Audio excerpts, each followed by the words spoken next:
जय श्री राम। मित्रों, राजा दशरथ ने को भवन में कैकेयी को देख करके एकदम दुखी होके उन्होंने कैकेयी से कहा कि तुम पहले श्रृंगार करो और बाद में जो कहोगी वो मैं सब करूँगा। तुम इस रूप में अच्छी नहीं लग रही हो। आइए देखते हैं कैकेयी अब कैसे अपने दिल की बात को राजा के सामने रखेगी। पुनि कह रावु सुहृद जिय जानी, प्रेम पुलकी मृदु मंजुल बानी। भामिनी कहु तोर मन भावा, घर घर नगर आनंद बधावा।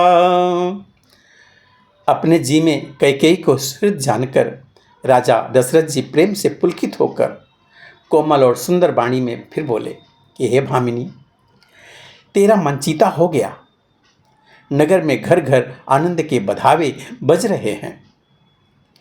राम ही देवो कालिजुव राजू, सजहि सुलोचनी मंगल साजू।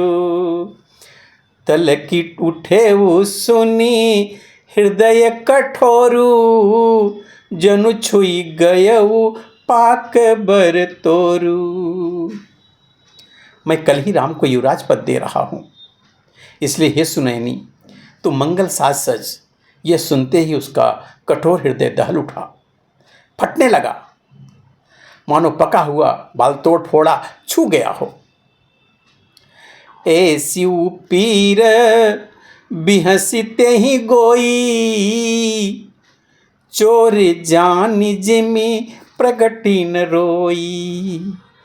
लखइन भूप कपट चतुराई, कोटि कुटिल मणि गुरु पढ़ाई। ऐसी भारी पीड़ा को उसने हंसकर छुपा लिया, जैसे चोर की स्त्री प्रकट होकर नहीं रोती, जिससे उसका भेद न खुल जाए।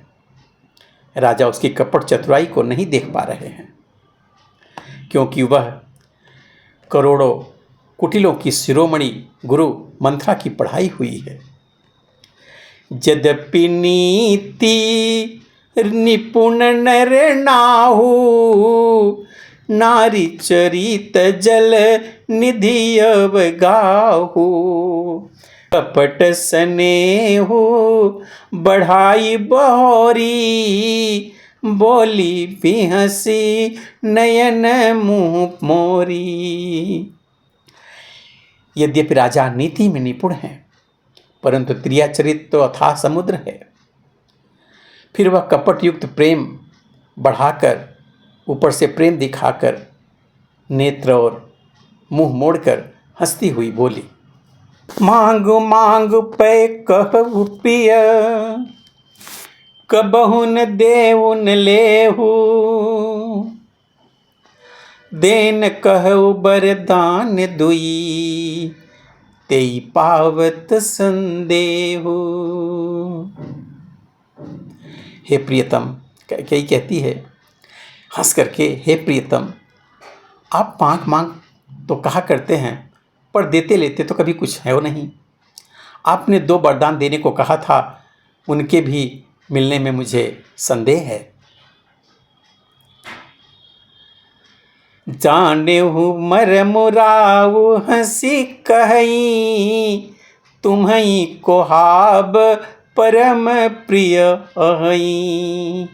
थाती राखिन मांगियो काऊ, बिसरी गयेऊ मोहि भोर सुभाऊ। राजा ने हंसकर कहा कि अब मैं तुम्हारा मर्म समझ गया। मान करना तुम्हें परम प्रिय है। तुमने उन वरों की थाती धरोहर रूप में रखकर फिर मांगा ही नहीं, और मेरा भूलने के स्वभाव के कारण मुझे वह प्रसंग याद भी नहीं रहा। झूठे हूँ हम ही दोष जनी देहू, दुई के चारी मांगी बर लेहू। रघुकुल रीति सदा चली आई, प्राण जाई, बरु वचन न जाई। झूठ मूठ का दोष मत दो, चाहे 2 के बदले 4 मांग लो। रघुकुल में सदा से यही रीति चली आई है कि प्राण भले ही चले जाएं पर वचन नहीं जाना चाहिए। नहीं असत्य समा पातक पुंजा, गिरिशम होई की कोटिक गुंजा। सत्य मूल सब सुकृत सुहाए, वेद पुराण विदित मनु गाए। असत्य के समान पापों का समूह भी नहीं है। क्या करोड़ों घुंघचिया मिलकर भी कहीं पहाड़ के समान हो सकती हैं? सत्य ही समस्त उत्तम सुकृतों पुण्यों की जड़ है। यह बात वेद पुराण में प्रसिद्ध है और मनु जी ने भी यही कहा है। तेहि पर राम शपथ करी आई, सुकृत स्नेह अवधिर घुराई। बात दृढ़ाई कुमति हंसी बोली, कुमत कुबिहग कुलह जनु खोली। उस पर मेरे द्वारा श्री रामचंद्र जी की शपथ करने में आ गई, मुँह से निकल पड़ी। श्री रघुनाथ जी की मेरे सुकृत पुण्य और स्नेह की सीमा है। इस प्रकार बात पक्की करा के दुर्बुद्धि कैकेयी हंस करके बोली, मानो उसने कुमत बुरे विचार रूपी दुष्ट पक्षी बाज को छोड़ने के लिए उसकी कुलही आंखों की टोपी खोल दी हो। भूप मनोरथ सुभग बनो, सुख सुबिहंग समाजो। भिलनी झिमी छाड़न चहती, बचनु भयंकर बाजो। राजा का मनोरथ सुंदर वन है, सुख सुंदर पक्षियों का समुदाय है। उस पर भिलनी की तरह कैकेयी अपना बचन रूपी भयंकर बाज छोड़ना चाहती है। सुनहु प्राण प्रिय भावते जी का, देहु एक बर भरतहि टीका। मांगहु दूसर बर कर जोरी, पुरबहु नाथ मनोरथ मोरी। वह बोली, हे प्राण प्यारे, सुनिए, मेरे मन को भाने वाला एक वर दीजिए, भरत को राज तिलक दे दीजिए। हे नाथ, मैं आपसे हाथ जोड़ करके प्रार्थना करती हूँ, यह मेरा मनोरथ पूरा कर दीजिए, भरत को राज तिलक कर दीजिए। अपस वेश विशेष उदासी, 14 बरिस रामो बनवासी। सुनि मृदु बचन भूप हिय शोकु, शशिकर छुअत बिकल जिमि कोकु। तपस्वियों के वेश में विशेष उदासीन भाव से राज्य और कुटुंब आदि की ओर से भली भांति उदासीन होकर विरक्त मुनियों की भांति राम 14 वर्ष तक वन में निवास करे। कैकेयी के कोमल विनय युक्त वचन सुनकर राजा के हृदय में ऐसा शोक हुआ जैसे चंद्रमा जी की किरणों के स्पर्श से चकवा विकल हो जाता है। गयउ सहमी नहीं कछु कही आवा, जनु सचान बन झपटे उलावा। विवरण भयउ निपट नर पालू, दामिनी हनेऊ मनहु तरुतालू। राजा सहम गए, उनसे कुछ कहते नहीं बनता, मानो बाज वन में बटेर पर झपटा हो।